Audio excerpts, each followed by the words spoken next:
শত শত বাস, গাড়ি আর মানুষের ঢল, হাতে ফিলিস্তিন, আলজেরিয়া, তিউনিসিয়া আর লিবিয়ার পতাকা। অবরুদ্ধ গাজা উপত্যকায় দখলদার ইসরায়েলের আরোপ করা অবরোধ ভাঙতে সড়ক পথে গাজার দিকে রওনা দিয়েছেন শত শত অধিকার কর্মী। পথযাত্রীদের স্লোগানে স্লোগানে মুখরিত পথঘাট। তারা তিউনিসিয়ার রাজধানী তিউনিস থেকে রওনা দিয়ে লিবিয়ার রাজধানী ত্রিপোলিতে পৌঁছে গেছেন।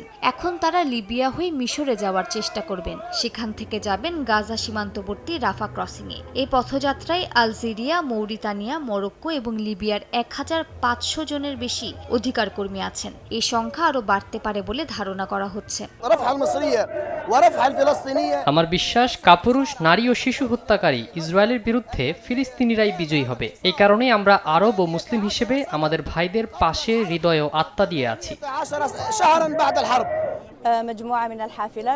বিশ্বের সব স্বাধীন মানুষকে আমি আহ্বান জানাই, স্থল, নৌ, আকাশপথে এসে গাজায় পৌঁছান। জুলুম আর ভয় দেখিয়ে আমাদের থামানো যাবে না।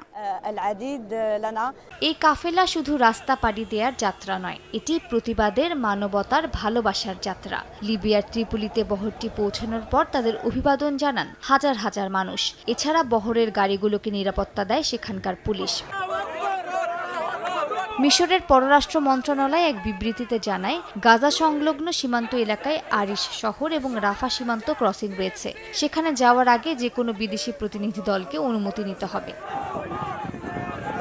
মানবতার এই কাফেলা আজ বিশ্ব বিবেককে নাড়া দিচ্ছে বলে জানান অংশগ্রহণকারীরা। তারা শুধু ত্রাণ বহন করছে না, বহন করছে ফিলিস্তিনের মানুষের প্রতি সহমর্মিতা ও বেঁচে থাকার বার্তা। মালিহা সুহরওয়ার্দী, সময় সংবাদ।